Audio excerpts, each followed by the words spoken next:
It is a venting of our righteous anger at injustice. And, you know, this is an uprising against powerful interests, and they use their money and their lobbyists and their TV network to keep their unfair advantages intact.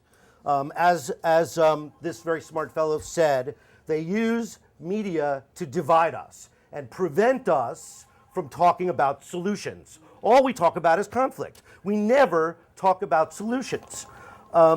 Because, after all, conflict is drama. Drama sells newspapers. Drama is why we watch TV. They use their influence in government to pull off the greatest financial crime in history and stuck us with the bill. They own several corrupt members of the Supreme Court who illegitimately gave an election to Bush and recently declared that corporations have the same rights of privacy as persons. This isn't democracy. This is tyranny of the few over the many. The government doesn't represent us. Our elected, quote-unquote, elected representatives are bought and sold. You have to have access to $1 million to become a congressman. So either somebody gives it to you or you already have it, which seems to be the preferred way of becoming a congressman. So they represent not the 1%, but the 1% of the 1%. You know, just like Russia and China.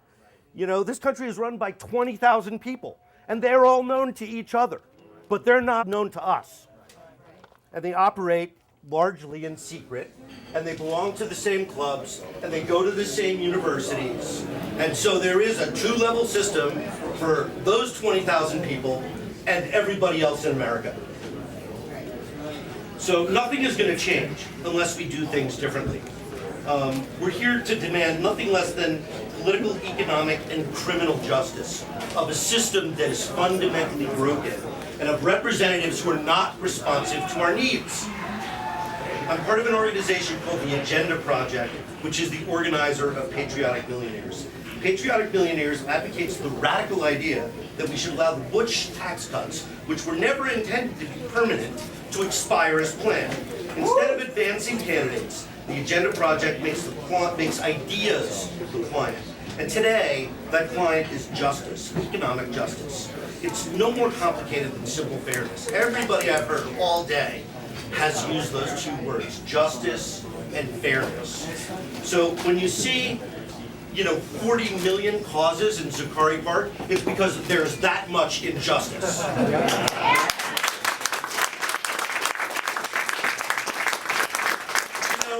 If we're not disorganized, we don't know where to start.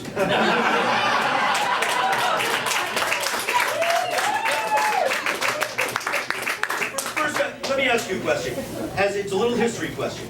Has any nation in history, in the past, let's say, 6,000 years, ever started and maintained two extensive foreign wars while giving tax breaks to its wealthiest citizens? No. The kings of feudal Europe were constrained by their nobles who didn't want to be burdened with the expense. And by the way, where are all the jobs that these low taxes create? We have had 10 years of the lowest tax environment of the past century, and some jobs are now missing. They're overseas. That's right. And they're not going to rest until American workers are competing with Brazilian workers and Chinese workers and Indian workers. I got to tell you, those guys make like $120 a week. I mean, you people are reasonably educated. 120 a week. So we're now finding out the results of this historic economic experiment in which there is a giant bill due and it's been put off. And I don't know about the federal government, but I'm sure everybody here knows what happens when you put off a bill. It comes back the next month and it's a little bigger. And every month it gets a little bigger, and that is a whopping ass bill. And the oligarchs who run this country don't want to pay it. They want you to pay it. That's right. The people who benefited from the wars and the housing bubble don't want to pay their fair share.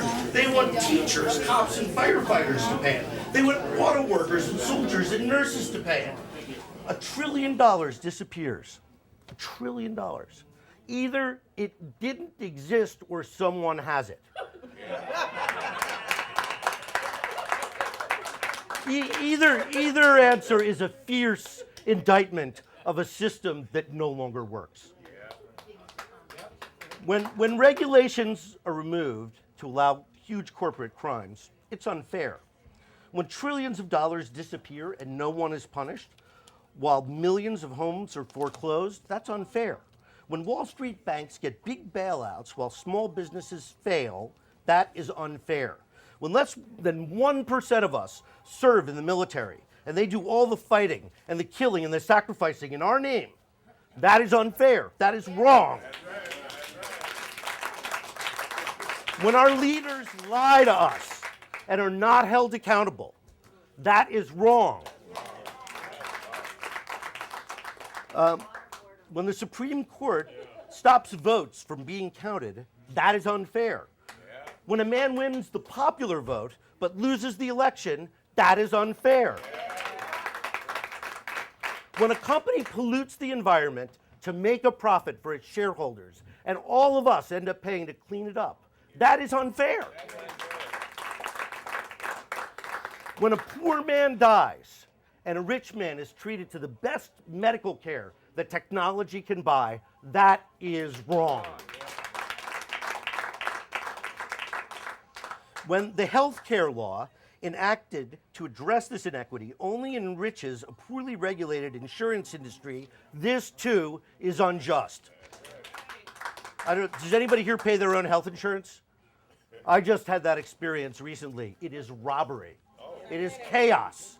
It is, they could double my taxes to pay for my Medicare. It would be better than pouring $50,000 a year into a private corporation that is not accountable to its clients. When corporations are given the same rights as human beings, that is unfair. When the rich change the laws and rob us and are protected by armies of lawyers, this is unfair. Without fairness, our government, our system of laws, has no legitimacy. The value of money is based on the legitimacy of the United States. And right now, we live in a country that has no legitimacy. And that is why there is an uprising in the streets. It's an uprising against institutionalized unfairness and the inability of anybody to solve it.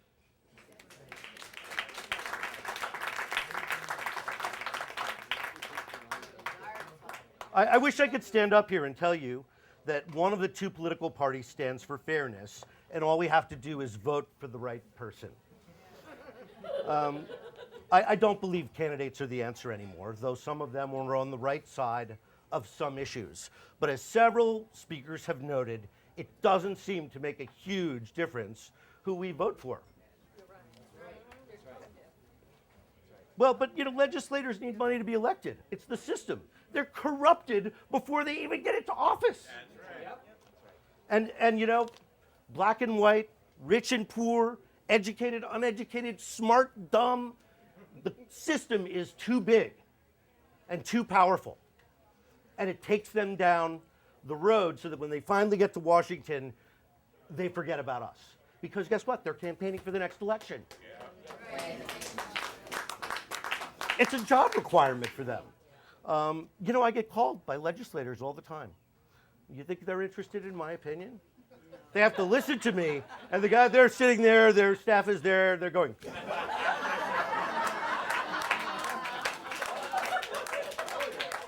They say this relentless fundraising is a necessary evil. And I say no evil should be necessary. No evil should be necessary to have the noblest profession in the land. They don't legislate here in Washington anymore. They bicker. They block votes. They use anonymous filibusters. They add amendments no one has read at the last minute to reward special interests. They flat out lie to avoid accountability while waging a permanent campaign to raise money from lobbyists and corporations, who, by the way, are standing outside of Congress waiting for legislative aides to leave so they can be bribed every day. Everybody knows that. It's an open secret. I mean, this is unfair. The people don't have lobbyists out there. And it's unfair to the people who work there. Everyone is being corrupted, and it has to stop. But no one knows how to stop it. No one knows how to stop it. Maybe standing in a park till it gets fixed is the first step.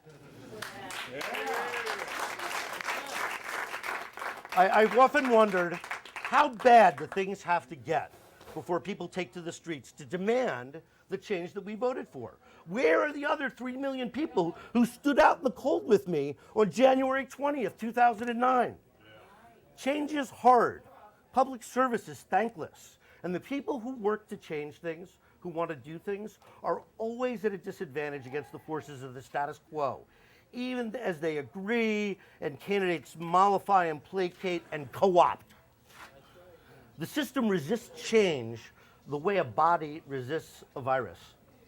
For the first time in a long time, I think maybe we have a vaccine. Maybe Occupy will make people think, or think different. Maybe. Thank you all so much for standing up.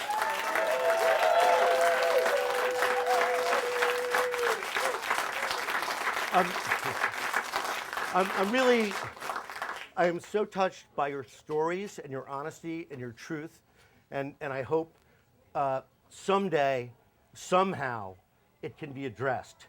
Thank you for listening, and may God bless the United States.